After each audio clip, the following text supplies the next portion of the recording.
नमस्कार साथियों, स्वागत है आपका भारतीय संविधान के सेकंड क्लास में। आज हमारा टॉपिक है प्रस्तावना। देखिए, भारतीय संविधान में एक प्रस्तावना को समाहित किया गया है।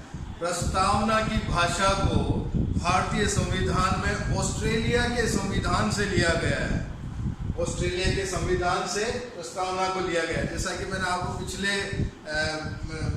अध्याय में बताया था या पिछले वीडियो में बताया था कि भारतीय संविधान को उधार का थैला भी कहते हैं।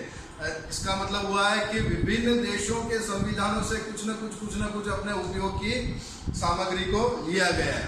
ठीक है, तो इसी तरह से ऑस्ट्रेलिया के संविधान से प्रस्तावना की भाषा को लिया गया है। अब इस प्रस्तावना के लिए भारत के कुछ विद्वानों ने अपने अपने कथन कहे हैं। जैसे B.R. अम्बेडकर, इन्होंने प्रस्तावना को भारतीय संविधान की आत्मा नहीं कहा है। इस बात का ध्यान रखें आप। इन्होंने अनुच्छेद 32, भारतीय संविधान के अनुच्छेद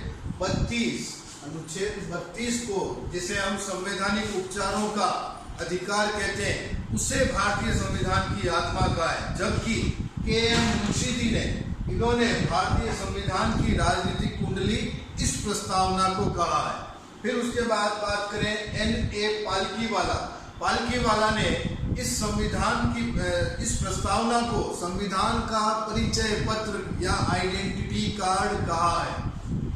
उसके बाद बात करें ठाकुरदास भार्गव की, तो ठाकुरदास भार्गव ये इसे संविधान की आत्मा या आभूषण कहते हैं। प्रस्तावना को संविधान की आत्मा या आभूषण कहते हैं। फिर बात करें, ये प्रस्तावना या ये पूरा संविधान 26 नवंबर 1949 को अंगीकृत, अधिनियमित और आत्मार्पित किया गया।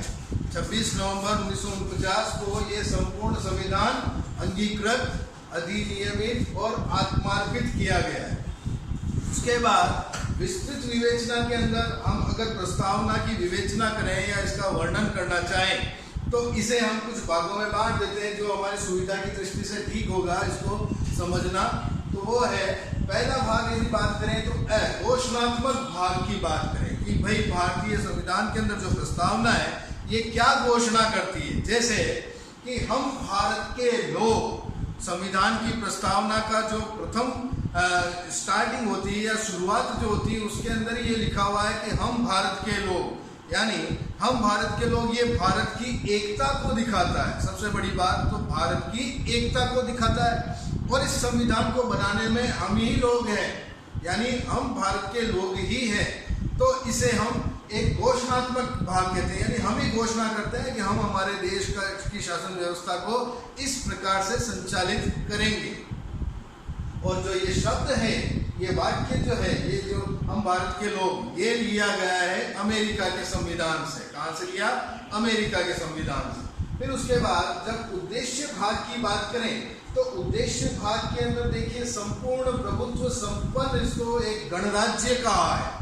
गणराज्य, देखिए गणराज्य मीन्स क्या होता है कि जिस देश के शासन प्रमुख, या जैसे अपने देश का जो राष्ट्रपति है, जो शासन प्रमुख है, इस शासन प्रमुख का चुनाव होता है, जनता इसको चुनती है, इसलिए इसको गणराज्य कहते हैं। और संपूर्ण प्रभुत्व संपन्न गणराज्य का है, यानी कि इस देश की जनता में ही इस देश की प्रभुसत्ता निवास करती है। इस देश के अंदर न इसके अंदर कोई आंतरिक हस्तक्षेप कोई कर सकता है, इस देश की संविधान के अंदर न ही बाह्य हस्तक्षेप कोई कर सकता है।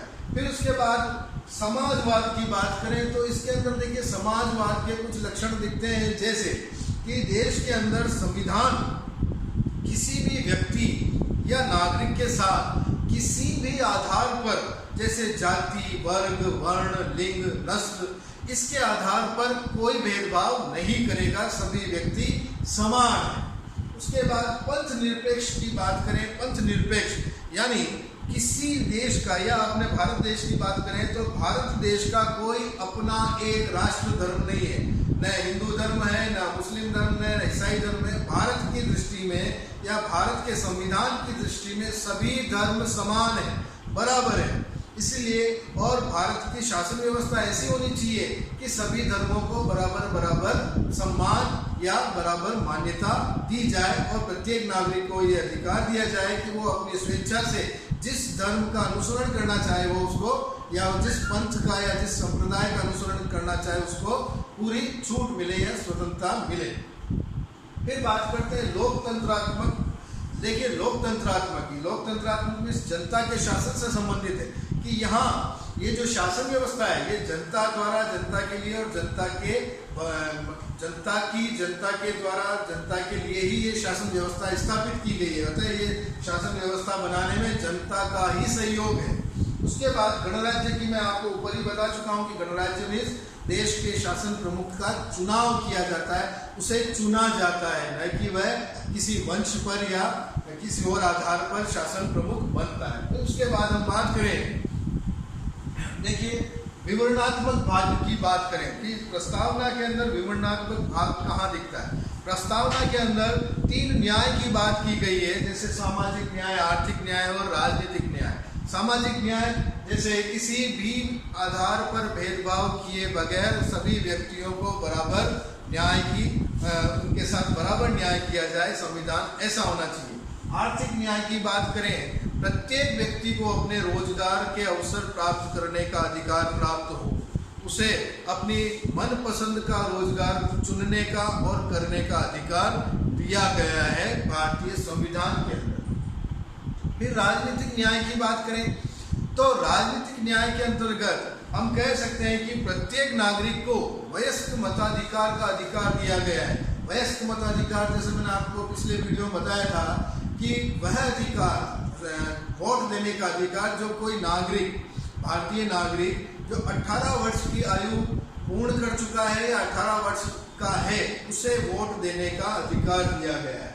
फिर अब देखिए इसमें स्वतंत्रता, समानता और बंधुत्व की भावना, भारत के नागरिकों को और भारत के व्यक्तियों को स्वतंत्रता, समानता और भाईचारे के संदेश इस संविधान से, इस प्रस्तावना से दिए गए और उन्हें स्वतंत्रता, समानता के अधिकार दिए गए कि सभी व्यक्तियों को जीवन जीने का अपनी इच्छा अनुसार स्वतंत्रताएं प्राप्त है उन्हें, कि देश में कहीं आना जाना हो, अपना रोजगार चुनना हो या किसी तरह से किसी धर्म का अनुसरण करना हो, ये कुछ स्वतंत्रता है।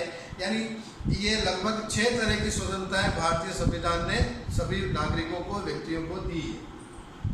बंधुत्व की भावना, भारतीय व्यक्ति आपस में भाईचारे से रहे, बंधुत्व से रहे और एक दूसरे के साथ किसी तरह का कोई भेदभाव ना करे और एकता की इस भाव से ही देश की प्रगति, उन्नति हो सकती है। और अब देखिए इस प्रस्तावना के अंदर व्यक्ति की गरिमा व राष्ट्र की एकता की बात भी कही गई, जो आपको मैंने ऊपर बताया कि कुछ ऐसे प्रावधान ना बनाए गए हों जिससे कि व्यक्ति का सम्मान या व्यक्ति की गरिमा को किसी तरह का खतरा महसूस हो।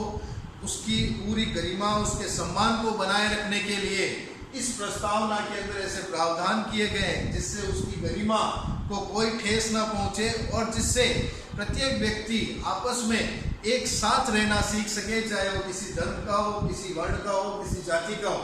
तो इसे राष्ट्र की एकता बनाने में काफ़ी सहयोग या हेल्पफुल होता है।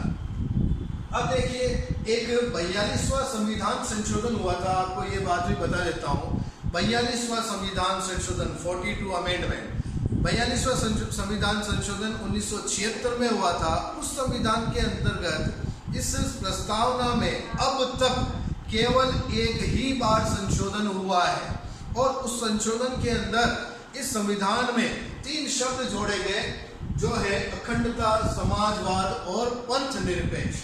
तो ये आपको जानकारी अच्छी लगी होगी, आशा करता हूँ। तो that's all for today, thank you.